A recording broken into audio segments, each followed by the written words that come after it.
Durante miles de años, los milagros registrados en la Biblia han cautivado tanto a creyentes como a escépticos. Estos acontecimientos extraordinarios, desde la separación de mares hasta la resurrección de muertos, han moldeado la fe de miles de millones de personas alrededor del mundo. Pero en nuestra era moderna de descubrimientos científicos, donde podemos explicar tanto sobre el mundo natural, persiste una pregunta. ¿Puede la ciencia explicar estas antiguas maravillas? Hoy vamos a sumergirnos profundamente en 10 de los milagros bíblicos más impactantes, examinándolos a través de la lente tanto de la fe como de la ciencia.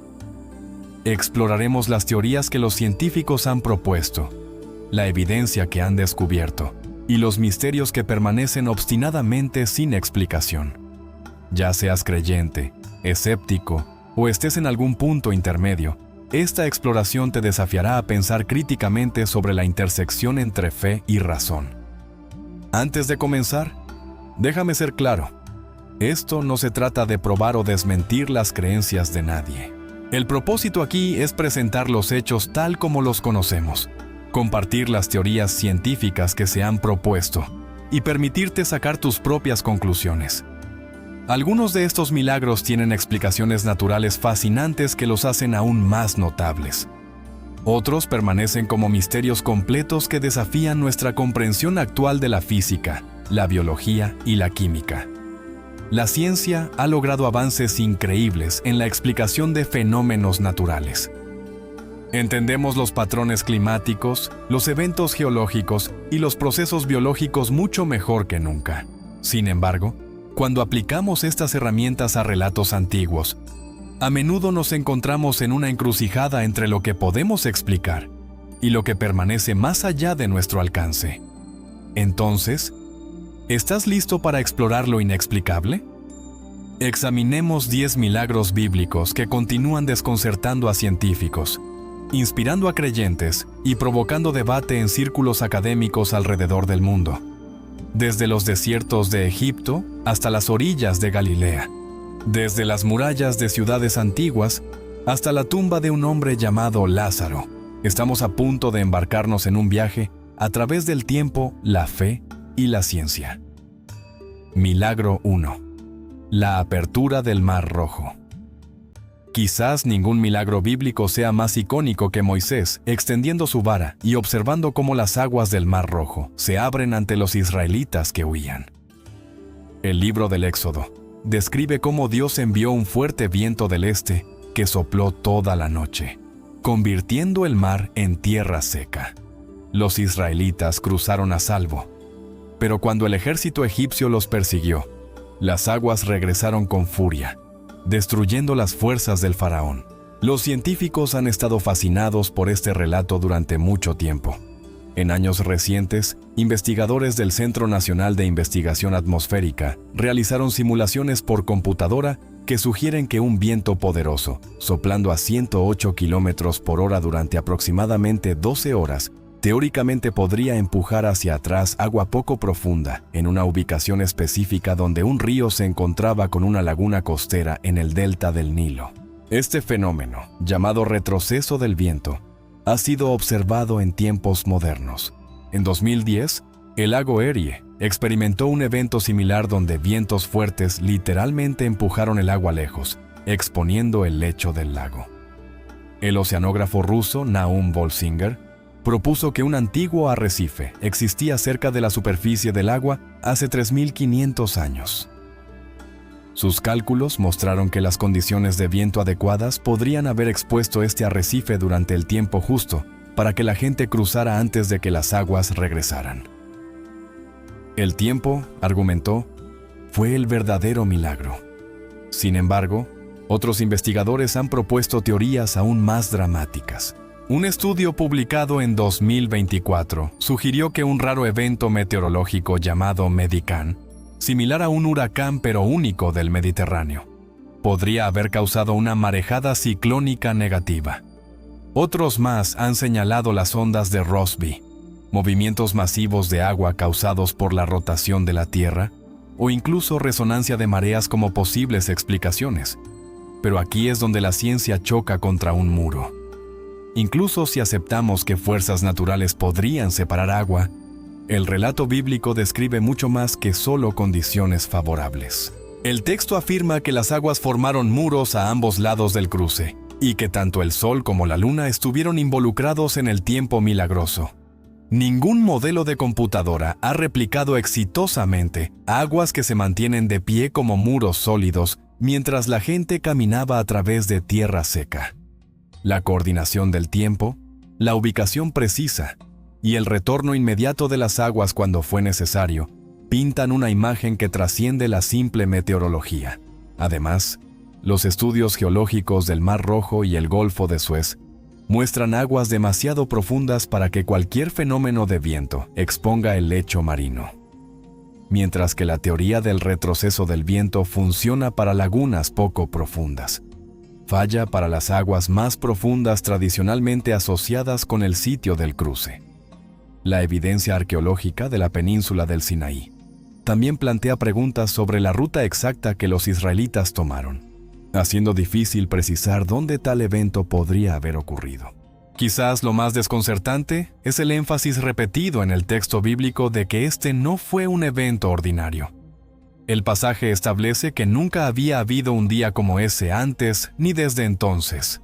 Si esto fuera simplemente una ocurrencia rara pero natural, seguramente habría sucedido de nuevo en los miles de años transcurridos. Sin embargo, ningún registro histórico de esa región documenta algo similar. El milagro de la apertura del Mar Rojo permanece como uno de esos eventos donde las explicaciones científicas propuestas hacen la historia más notable, no menos. Incluso si fuerzas naturales jugaron un papel, el tiempo de precisión, las condiciones perfectas y las consecuencias catastróficas para quienes siguieron desafían la probabilidad estadística. Ya sea que veas la mano de Dios dirigiendo fuerzas naturales o una suspensión sobrenatural de las leyes físicas, la ciencia no puede dar cuenta completamente de lo que los antiguos israelitas presenciaron aquella noche. Milagro 2. El nacimiento virginal de Jesús. El nacimiento virginal de Jesucristo se erige como una de las doctrinas más fundamentales del cristianismo y una de las proposiciones más desafiantes de la ciencia. Los evangelios de Mateo y Lucas afirman claramente que María concibió a Jesús sin ninguna relación sexual, a través del poder del Espíritu Santo. Para los creyentes, esto es un misterio divino. Para los científicos, presenta una imposibilidad biológica. Biológicamente hablando, la reproducción humana requiere material genético tanto masculino como femenino. Un óvulo humano contiene 23 cromosomas, y el esperma contribuye otros 23, creando los 46 cromosomas necesarios para el desarrollo humano. Sin esperma, no hay cromosoma Y, que determina el sexo masculino. Entonces, ¿cómo pudo María, una virgen, dar a luz a un hijo varón? Algunos científicos han explorado el concepto de partenogénesis, una forma de reproducción donde un organismo se desarrolla a partir de un óvulo no fertilizado. Esto ocurre naturalmente en algunos reptiles, peces e insectos. En 2004, investigadores japoneses incluso crearon un ratón partenogenético alterando genes específicos. Sin embargo, la partenogénesis en estos casos produce solo hembras, porque no hay cromosoma Y presente. Además, los mamíferos tienen un proceso llamado impronta genómica, que específicamente previene que la partenogénesis ocurra naturalmente. Ciertos genes deben ser activados por ambos padres para que el desarrollo proceda, y esta salvaguarda nunca ha sido superada naturalmente en humanos.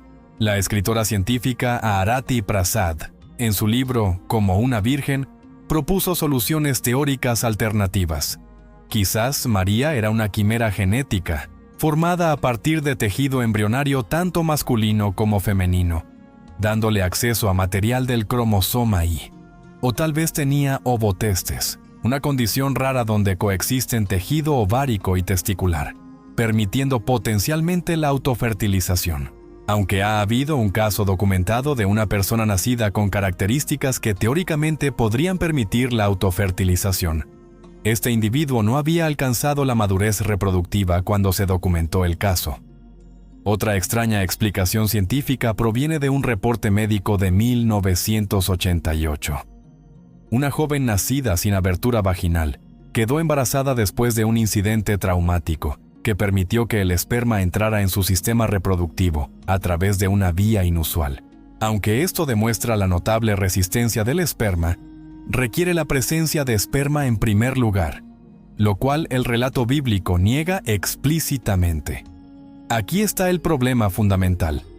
Cada mecanismo científico propuesto requiere material genético masculino de algún lugar o resulta en un hijo femenino. El nacimiento virginal necesita producir un hijo varón sin ninguna participación masculina. Esto viola todo lo que entendemos sobre la reproducción de mamíferos. Incluso si aceptamos los escenarios hipotéticos más generosos, requieren anomalías genéticas no documentadas o circunstancias no respaldadas por la narrativa bíblica. Warren Booth, un experto líder en partenogénesis de la Universidad de Tulsa, declaró llanamente que no puede concebir ninguna explicación científica viable de cómo una mujer que se abstuvo de relaciones sexuales podría dar a luz a un hijo de cualquier sexo, mucho menos un hijo varón. Los requisitos genéticos, hormonales y de desarrollo simplemente no se alinean con ningún proceso biológico conocido. El teólogo evangélico Vern Poythress ofrece una perspectiva diferente. Argumenta que Dios, como autor de las leyes naturales, no está limitado por ellas.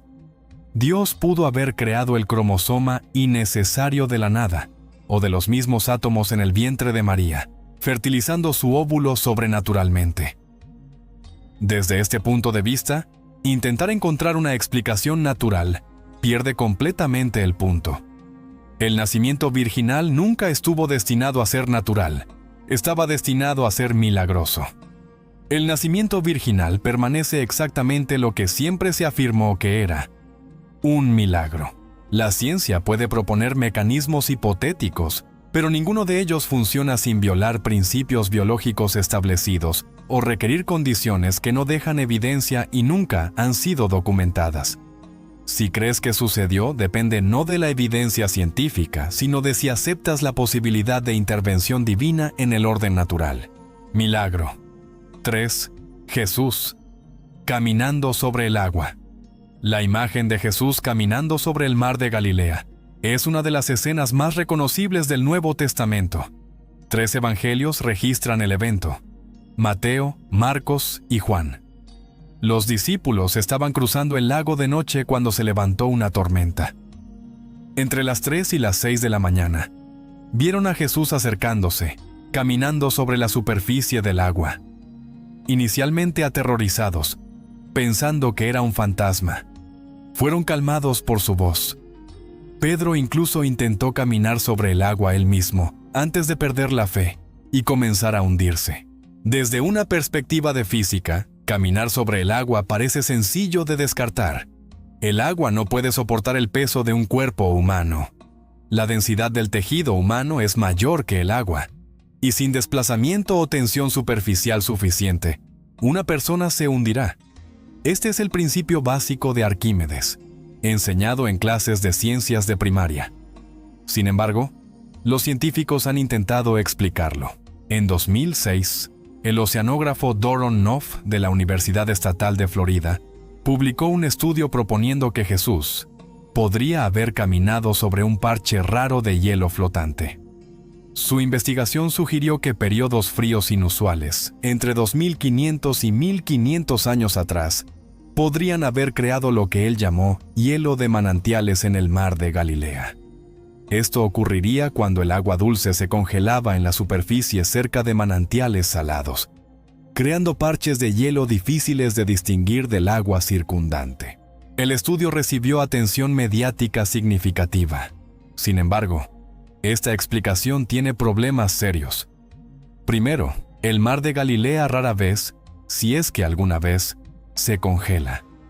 Incluso durante periodos fríos antiguos, temperaturas de congelación sostenidas habrían sido extraordinarias y ciertamente lo suficientemente notables para que los escritores del Evangelio lo mencionaran. Segundo, si Jesús estuviera caminando sobre hielo, los discípulos en el barco habrían encontrado el mismo hielo. Eran pescadores experimentados que conocían su lago íntimamente. Tercero, el hielo no explicaría cómo Pedro caminó brevemente sobre el agua antes de hundirse, cómo Jesús lo ayudó a levantarse, o cómo Jesús calmó la tormenta inmediatamente después de entrar al barco. Algunos han sugerido tensión superficial inusual del agua, o incluso que Jesús utilizó algún principio físico desconocido que aún no hemos descubierto. Algunos pocos han propuesto que caminó sobre un banco de arena o en agua muy poco profunda, creando una ilusión óptica. Pero el texto afirma explícitamente que el barco estaba en medio del lago, de 5 a 6 kilómetros de la orilla, en agua profunda. Los discípulos no se habrían aterrorizado por alguien caminando en agua poco profunda.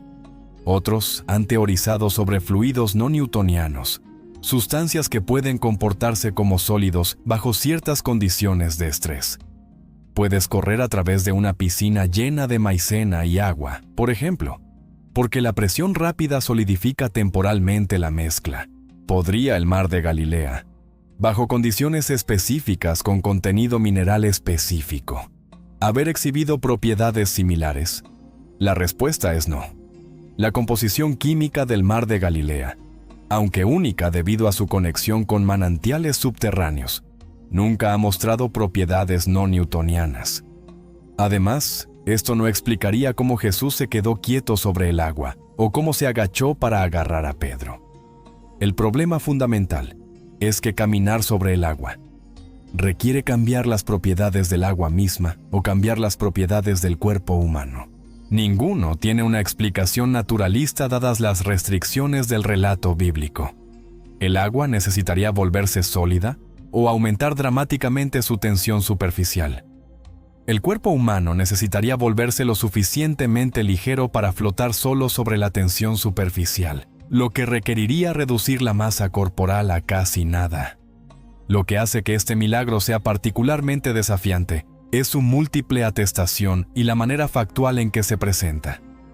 Los escritores del Evangelio no lo tratan como alegoría o metáfora. Lo describen como lo harían testigos oculares, con detalles específicos sobre tiempo, ubicación y las reacciones de los discípulos. La ciencia no puede explicar cómo Jesús caminó sobre el agua porque las leyes de la física simplemente no lo permiten. Milagro 4. La alimentación de los 5,000. La alimentación de los 5,000 es el único milagro, además de la resurrección, registrado en los 4 evangelios. Según los relatos, Jesús tomó 5 panes de cebada y 2 peces, ofrecidos por un niño, y alimentó a una multitud masiva. El Evangelio de Mateo especifica que había 5,000 hombres, además de mujeres y niños, lo que significa que la multitud real podría haber llegado a 15 o 20,000 personas. Después de que todos comieron hasta saciarse, los discípulos recogieron 12 canastas de fragmentos sobrantes. En 2024, científicos propusieron una explicación basada en observaciones recientes del comportamiento de los peces en el mar de Galilea. Los investigadores notaron que el lago experimenta periódicamente eventos de mortalidad masiva de peces debido a la depleción de oxígeno. Cuando esto ocurre, los peces flotan hacia la superficie, muertos pero frescos, haciéndolos increíblemente fáciles de recolectar. La teoría sugiere que el milagro de Jesús coincidió con tal evento, explicando la pesca milagrosa de peces mencionada en otros pasajes del Evangelio. Esta explicación se desmorona inmediatamente cuando examinamos el texto bíblico. Los 5 panes y 2 peces no fueron pescados frescos del lago. Eran el almuerzo empaquetado perteneciente a un niño que los trajo desde casa. El Evangelio de Juan hace esto explícito. Un niño tenía 5 pequeños panes de cebada y 2 pescados pequeños. Estos eran artículos de comida preparados y portátiles, no peces recién capturados. Además, los discípulos específicamente le dijeron a Jesús que comprar suficiente comida para la multitud requeriría más de medio año de salario. Si los peces estuvieran flotando por todas partes, esto no habría sido una preocupación. La multiplicación en sí desafía todos los principios físicos conocidos. La materia no puede ser creada de la nada según la ley de conservación de la masa. Cuando partes un pan, no obtienes más pan. Obtienes piezas más pequeñas de la misma cantidad de pan. Jesús aparentemente creó nueva materia, nuevas moléculas, nuevos átomos, completos con la estructura compleja del pan a base de granos y tejido de pescado. Todo mientras distribuía comida a miles de personas. Algunos escépticos han sugerido que el compartir de Jesús inspiró a otros en la multitud a compartir su propia comida oculta, creando la apariencia de multiplicación. Esta explicación psicologizante falla en múltiples puntos. Primero, el texto afirma explícitamente que recogieron 12 canastas de sobras de los 5 panes originales. Segundo, esto no explicaría por qué los escritores del Evangelio y la iglesia primitiva lo consideraron lo suficientemente milagroso para incluirlo en los 4 evangelios. Tercero, las audiencias antiguas no eran ingenuas, entendían el compartir. Si eso fue lo que sucedió, llamarlo un milagro los habría hecho ver tontos. Otros proponen que la historia es metafórica, enseñando una lección espiritual sobre compartir o sobre Jesús como el pan de vida. Sin embargo, el relato se presenta con detalles específicos y concretos. El número de panes, el número de peces, el número de personas, el número de canastas, incluso el tipo de pan. Estas no son características de alegoría, son características de testimonio ocular. Los requisitos físicos de este milagro son asombrosos. Crear suficiente pan y pescado para alimentar a 15,000 personas hasta la saciedad, con sobras sustanciales, requeriría generar aproximadamente 1,800 kilogramos de comida. Esa comida necesitaría tener contenido nutricional adecuado, sabor y textura apropiados, estructura molecular adecuada. Necesitaría aparecer en una forma que pudiera ser distribuida. Todo esto sucedió instantáneamente y repetidamente, a medida que Jesús seguía partiendo y distribuyendo piezas. La ciencia alimentaria moderna puede decirnos exactamente de qué están hechos el pan y el pescado a nivel molecular.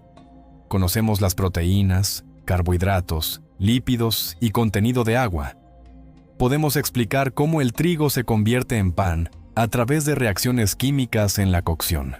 Lo que no podemos explicar es cómo 5 panes se convierten en 5,000 panes, sin ninguna fuente de materias primas, sin ningún proceso y sin ningún tiempo.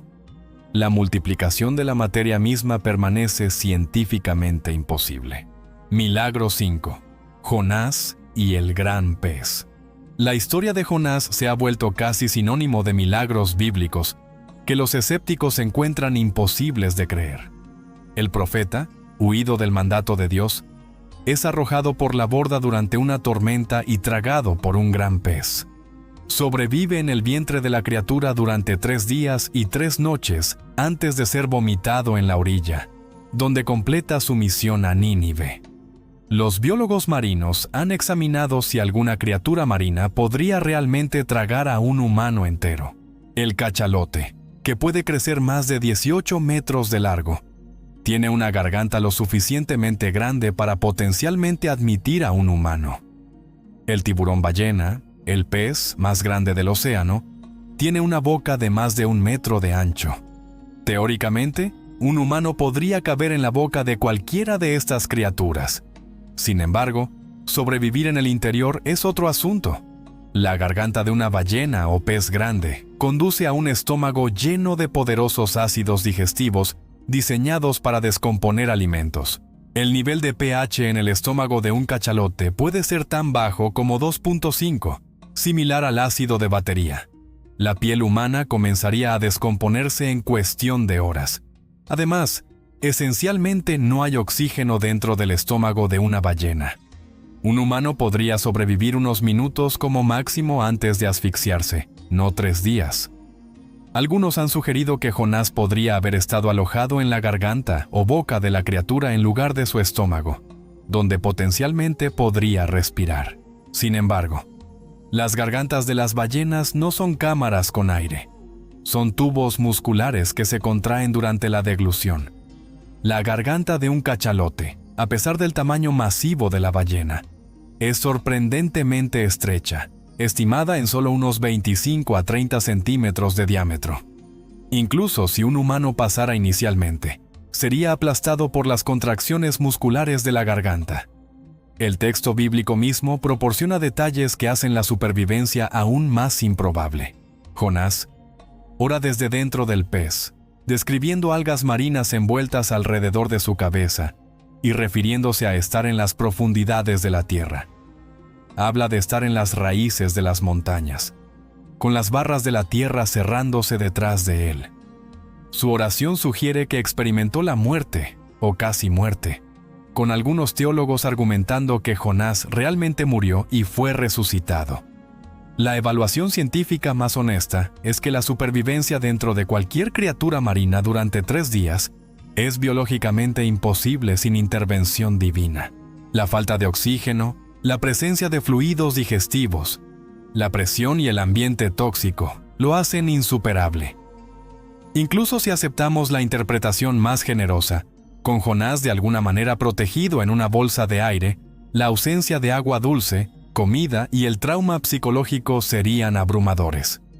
Lo que hace que el relato de Jonás sea particularmente interesante es la propia referencia de Jesús a él.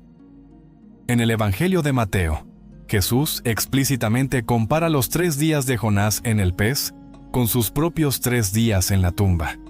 Jesús trata el evento como hecho histórico, no como alegoría. Usa esto como un tipo profético, una vista previa de su muerte y resurrección.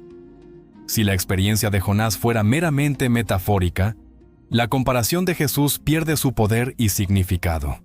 El texto bíblico mismo reconoce la naturaleza milagrosa del evento, al afirmar que Dios preparó el pez específicamente para este propósito. La palabra hebrea usada enfatiza que este no fue un encuentro fortuito con una criatura marina ordinaria. Dios designó un pez específico para un propósito específico. Esto sugiere que la criatura misma pudo haber sido creada o modificada únicamente para la preservación de Jonás. Algunos eruditos notan la significación religiosa de la imaginería de peces en las culturas del antiguo cercano oriente. Los filisteos y asirios adoraban a Dagón, un dios pez. Jonás siendo vomitado de un gran pez en Nínive. Podría haberles parecido como si su deidad estuviera entregando un profeta, dándole a Jonás credibilidad inmediata. Si este contexto cultural fue parte del diseño de Dios, solo podemos especular. La ciencia no puede explicar la supervivencia de Jonás, porque la supervivencia en tales condiciones es imposible por cada medida de biología y fisiología que poseemos. Milagro. 6. El diluvio de Noé. El relato del diluvio de Noé presenta uno de los milagros más amplios de la Biblia.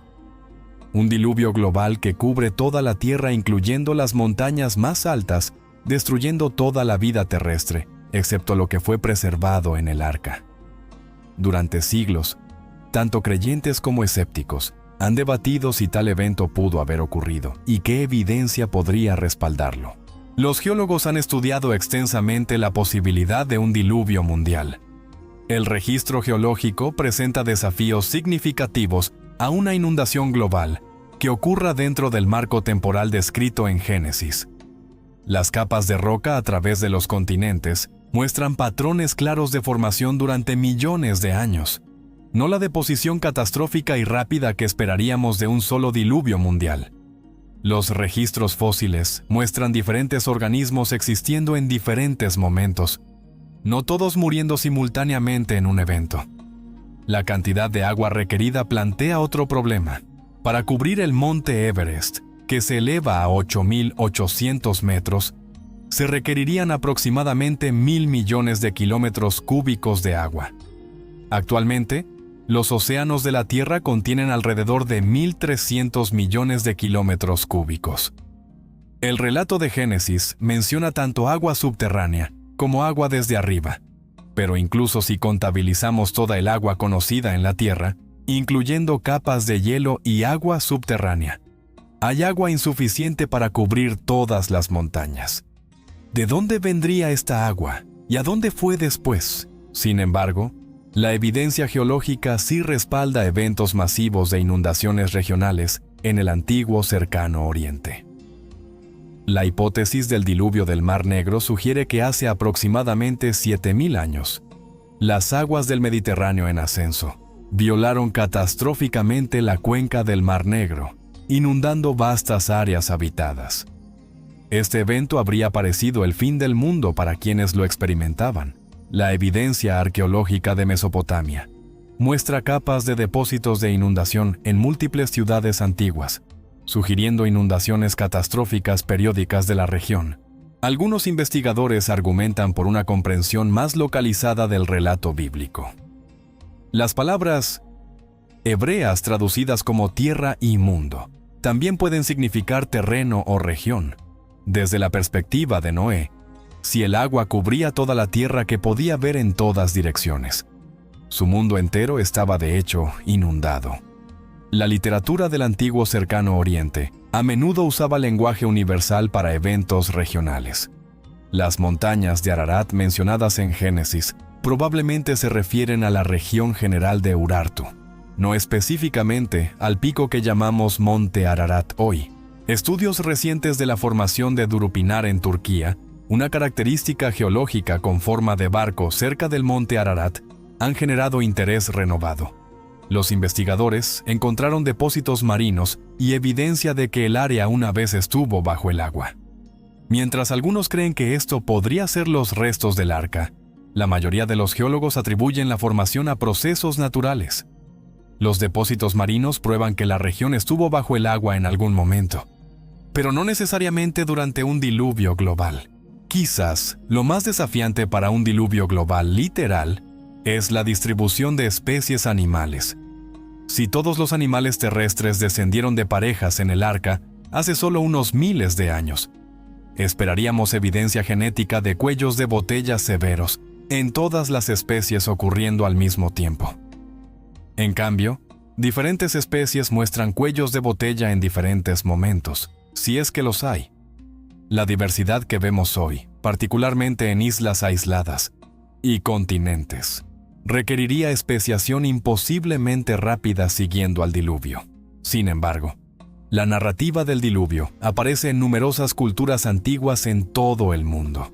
Las tradiciones babilónicas, sumerias, griegas y nativas americanas todas contienen historias de diluvios, mientras los escépticos argumentan que éstas representan experiencias independientes de inundaciones locales. Los creyentes las ven como memorias distantes de un evento global real. Las formaciones de rocas sedimentarias que cubren continentes, conteniendo fósiles marinos en lo alto de cadenas montañosas, demuestran que la mayoría de la Tierra estuvo de hecho bajo el agua en varios momentos en la historia de la Tierra. Sin embargo, la geología fecha estas submersiones a cientos de millones de años atrás, no miles. Ya sea que el diluvio de Noé fuera global o regional, si ocurrió hace miles o millones de años, permanece como un evento pivotal en la historia bíblica. Milagro 7. La zarza ardiente. El encuentro de Moisés con la zarza ardiente se erige como uno de los eventos teológicamente más significativos en la Biblia hebrea. Mientras cuidaba el rebaño de su suegro cerca del monte Horeb, Moisés vio una zarza que ardía con fuego pero no se consumía. Desde dentro de esta zarza, Dios le habló, ordenándole liderar a los israelitas fuera de la esclavitud egipcia. La vista fue tan inusual que Moisés se acercó a investigar, lo que llevó a Dios a decirle que se quitara las sandalias porque estaba parado en Tierra Santa.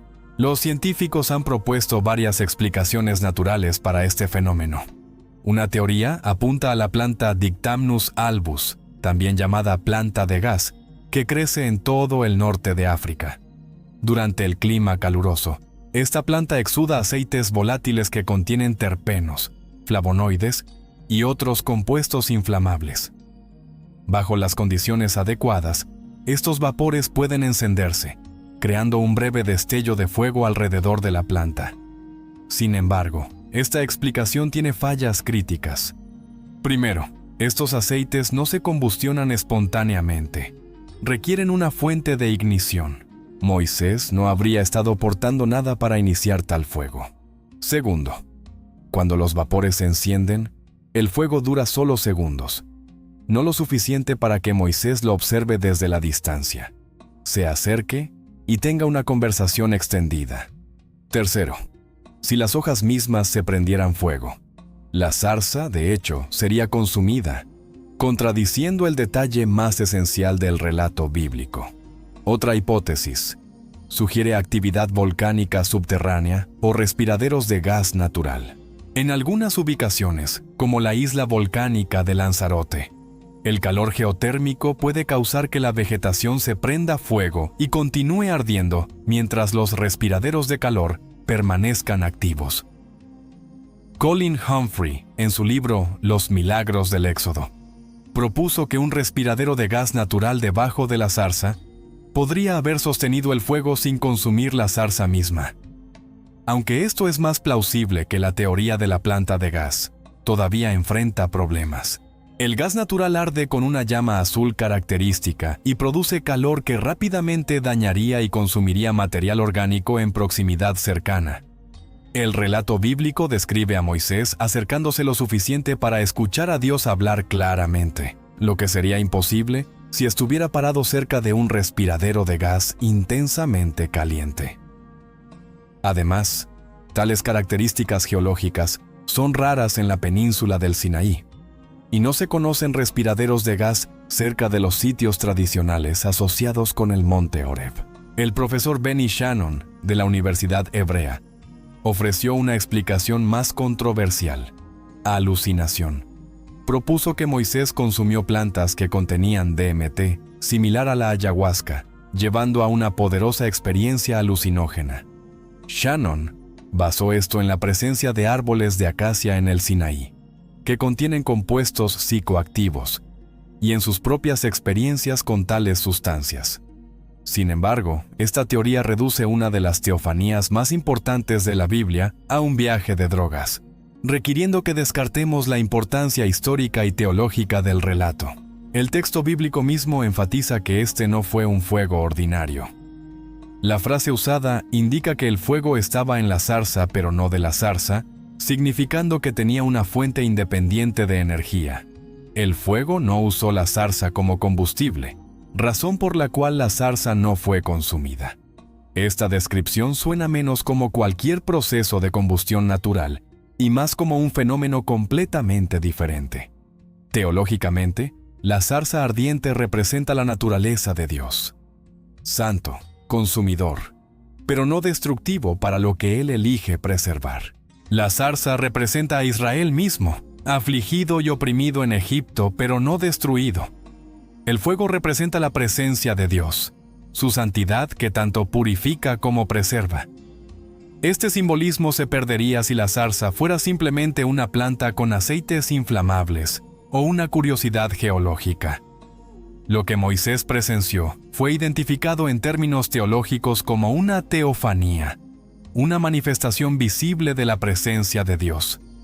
La Biblia registra varias instancias donde la presencia de Dios aparece como fuego: la columna de fuego en el desierto, el fuego en el monte Sinaí, el fuego consumidor en el concurso de Elías con los profetas de Baal. Milagro 8. Las murallas de Jericó.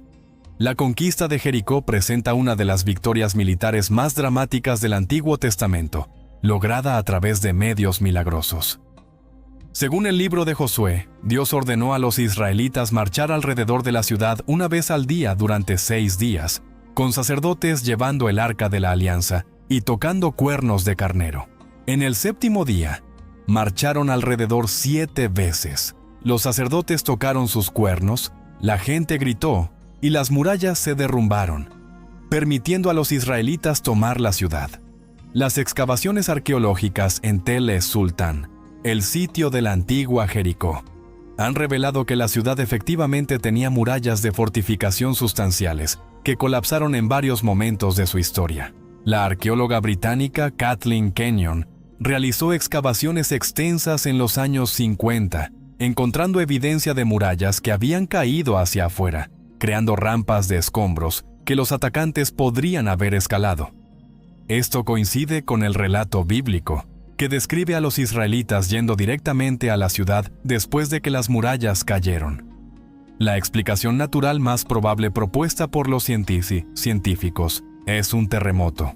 Jericó se encuentra a solo 6 kilómetros de la línea de falla de Jericó, parte del sistema del Valle del Rif del Jordán, una de las regiones sísmicamente más activas de la Tierra. El área ha experimentado terremotos importantes en la historia registrada, incluyendo un terremoto de magnitud 6.25 en 1927. Un terremoto teóricamente podría causar que las murallas colapsen, especialmente murallas de adobe comunes en esa era y región. Estudios recientes han explorado si la resonancia podría haber jugado un papel. La resonancia ocurre cuando una fuerza externa coincide con la frecuencia natural de un objeto, causando vibraciones dramáticas. Cada estructura tiene una frecuencia natural a la que prefiere vibrar. Si los pasos de marcha de miles de personas combinados con las ondas sonoras de las trompetas y los gritos de alguna manera coincidieran con la frecuencia resonante de las murallas, podría haber debilitado la estructura lo suficiente como para causar el colapso. Los cálculos sugieren que los gritos humanos producen frecuencias alrededor de 300 hercios, y las ráfagas de trompeta pueden variar de 200 a 600 hercios.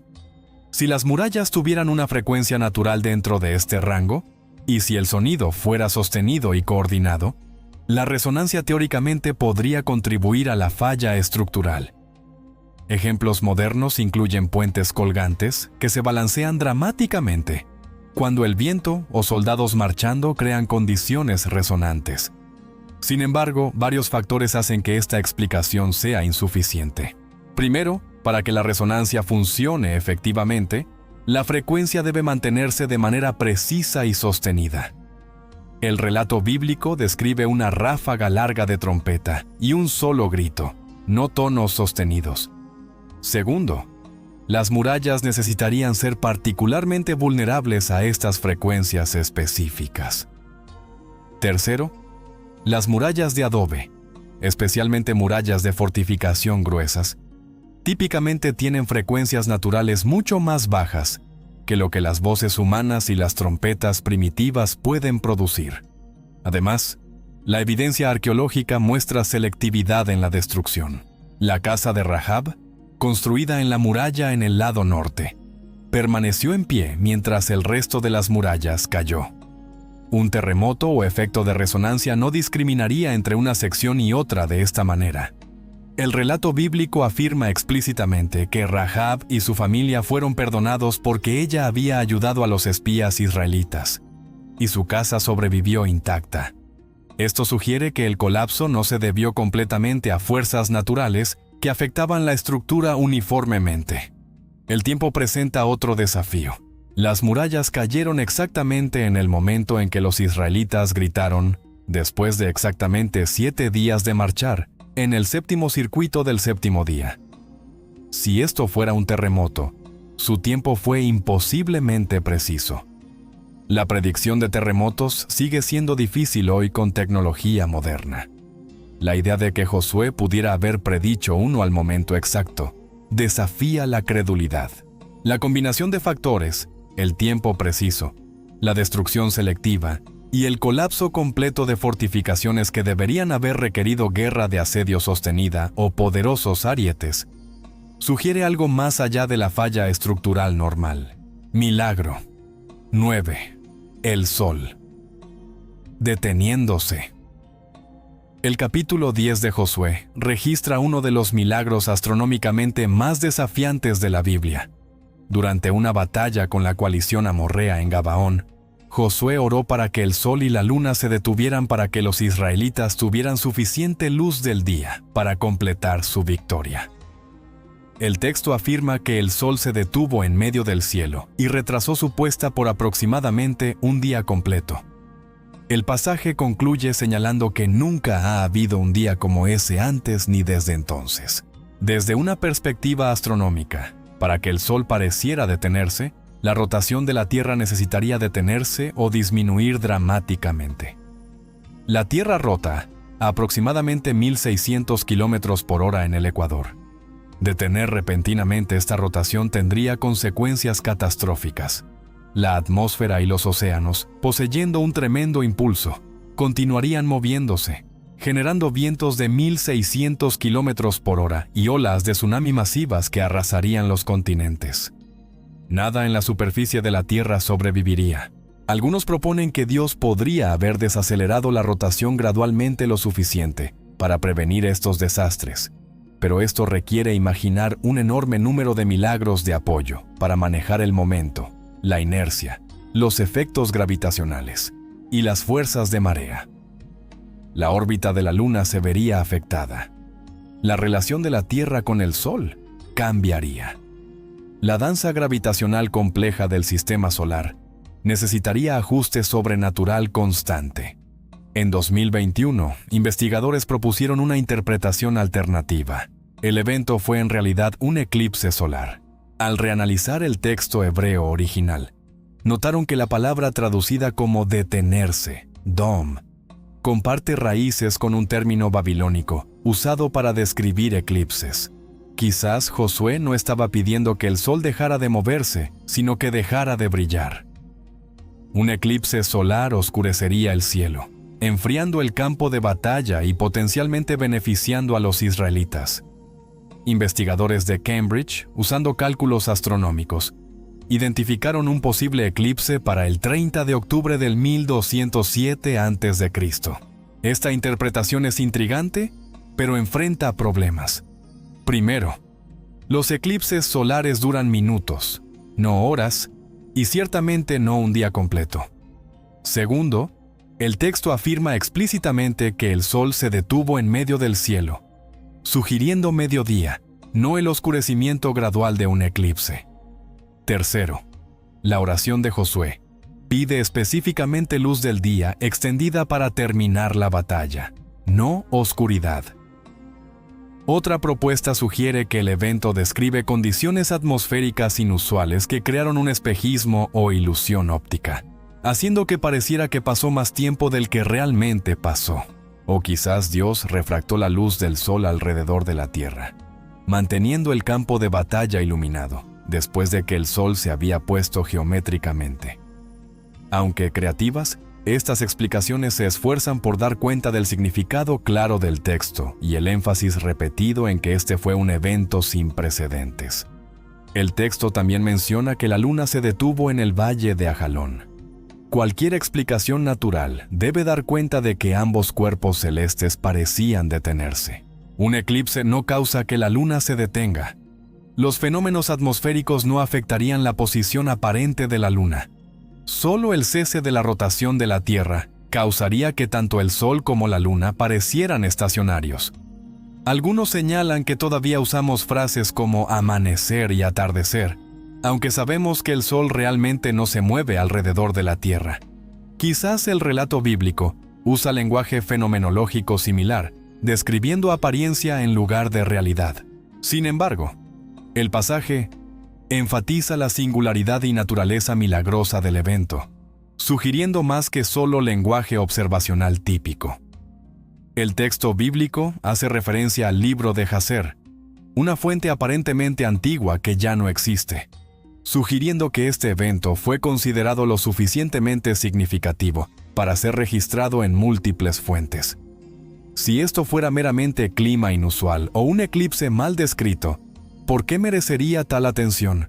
Lo que nos queda es un relato que describe ya sea una suspensión completa de la rotación de la Tierra, con innumerables milagros de apoyo para prevenir una catástrofe global, o una manipulación sobrenatural de la luz misma para crear luz del día extendida sin el movimiento físico de cuerpos celestes. Milagro 10. La resurrección de Jesús. La resurrección de Jesucristo se erige como el milagro central del cristianismo y su afirmación más audaz. Los evangelios registran que Jesús, habiendo sido crucificado y confirmado muerto, fue colocado en una tumba que fue sellada y custodiada. 3 días después, la tumba se encontró vacía, Y Jesús apareció a sus discípulos y a más de 500 otras personas testigos durante un período de 40 días.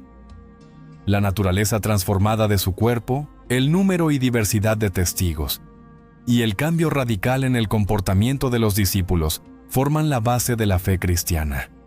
Desde un punto de vista biológico, la muerte es irreversible. Cuando el corazón se detiene, el oxígeno deja de fluir al cerebro, y las células cerebrales comienzan a morir en minutos. Después de horas, se establece el rigor mortis.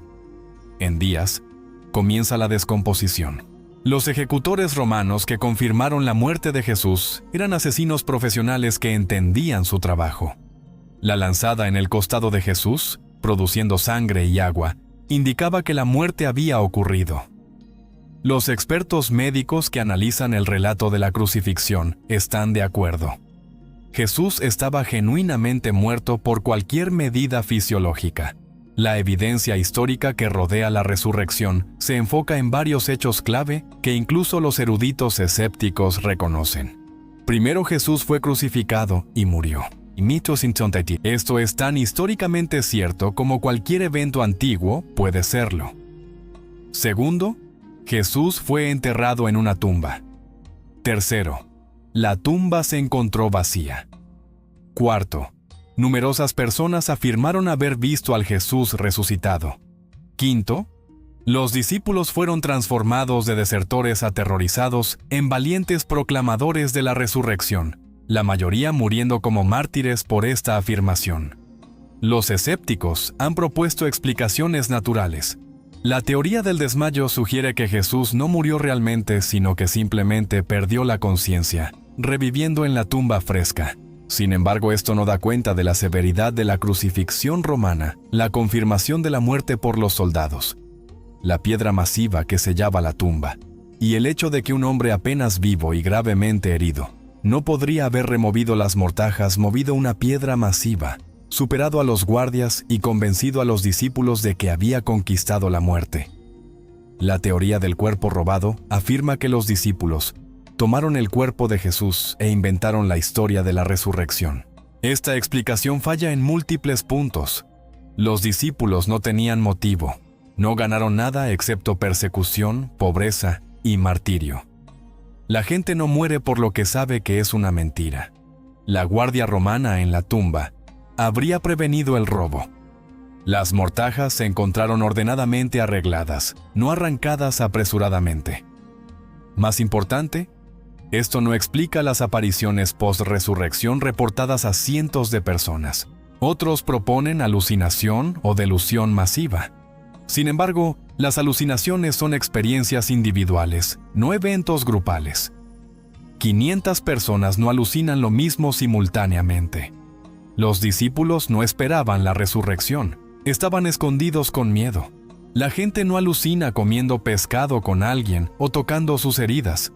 La variedad de testigos, tiempos y ubicaciones hace que la alucinación sea científicamente implausible. La transformación de los discípulos proporciona evidencia convincente. Pedro, quien negó conocer a Jesús 3 veces para salvar su propia vida, más tarde predicó valientemente la resurrección de Jesús en Jerusalén, a pesar de las amenazas, y la tradición sostiene que finalmente fue crucificado por su fe. Santiago, el hermano escéptico de Jesús, se convirtió en creyente y líder en la iglesia primitiva después de ver al Cristo resucitado. Saulo, un perseguidor de cristianos, se convirtió en Pablo el apóstol después de encontrarse con el Jesús resucitado. La gente no sufre transformaciones tan radicales basadas en mentiras o delirios. La tumba vacía permanece inexplicada por medios naturales. Si Jesús no resucitó, alguien tuvo que remover el cuerpo. Sin embargo, nadie tenía los medios, el motivo o la oportunidad. Las autoridades romanas y judías querían aplastar este movimiento. Producir el cuerpo de Jesús habría logrado eso instantáneamente. La ciencia moderna puede explicar la resucitación de los recientemente fallecidos a través de RCP y desfibrilación. No podemos explicar cómo un cadáver regresa a la vida, camina, habla, come, y luego se desmaterializa a través de paredes. Conclusión. Hemos viajado a través de 10 de los milagros más notables de la Biblia, examinándolos tanto a través de la lente de la fe como del microscopio de la ciencia. ¿Qué hemos descubierto? Que mientras la ciencia puede proponer teorías, sugerir mecanismos naturales y explicar fenómenos similares, en última instancia no puede dar cuenta completamente de estos eventos, tal como se describen en el texto bíblico. Algunos milagros tienen explicaciones naturales potenciales fascinantes, que no los hacen menos notables. Patrones de viento que podrían separar agua, eventos astronómicos que podrían detener la apariencia del Sol, fuerzas geológicas que podrían derribar murallas, todos nos recuerdan que Dios a menudo trabaja a través de medios naturales, elevados a tiempo y efecto extraordinarios. Sin embargo, en cada caso, la precisión, la escala y las circunstancias específicas descritas empujan más allá de lo que la naturaleza por sí sola puede lograr. Otros milagros permanecen completamente inexplicables por la comprensión científica actual. Caminar sobre el agua, nacimiento virginal, resurrección de la muerte. Estos eventos requieren suspensión o trascendencia de las leyes físicas y biológicas que gobiernan nuestro universo. La ciencia puede decirnos que estas cosas son imposibles. No puede decirnos que no sucedieron. El debate entre fe y ciencia sobre estos milagros a menudo pierde un punto crucial. Los milagros, por definición, no son eventos naturales. Son intervenciones sobrenaturales en el orden natural. Esperar que la ciencia explique los milagros es como pedirle a un pez que describa el vuelo. La ciencia estudia fenómenos naturales repetibles. Los milagros son acciones divinas únicas e irrepetibles. Las herramientas de la ciencia simplemente no pueden medir lo sobrenatural. Si crees que estos milagros ocurrieron tal como se describen, depende de tu cosmovisión. Si aceptas solo lo que la ciencia actual puede explicar, debes rechazarlos. Si reconoces la posibilidad de un Dios trascendente que creó las leyes naturales y puede trabajar más allá de ellas, estos milagros se vuelven posibles, incluso probables, dado el contexto teológico. Lo que permanece innegable es que estos eventos, ya sean milagrosos o míticos, han moldeado la historia humana, inspirado a miles de millones, y continúan desafiando nuestra comprensión de lo que es posible. Gracias por acompañarme en esta exploración. Te animo a continuar investigando, cuestionando y buscando la verdad, donde sea que ese viaje te lleve. Déjame saber tus pensamientos en los comentarios.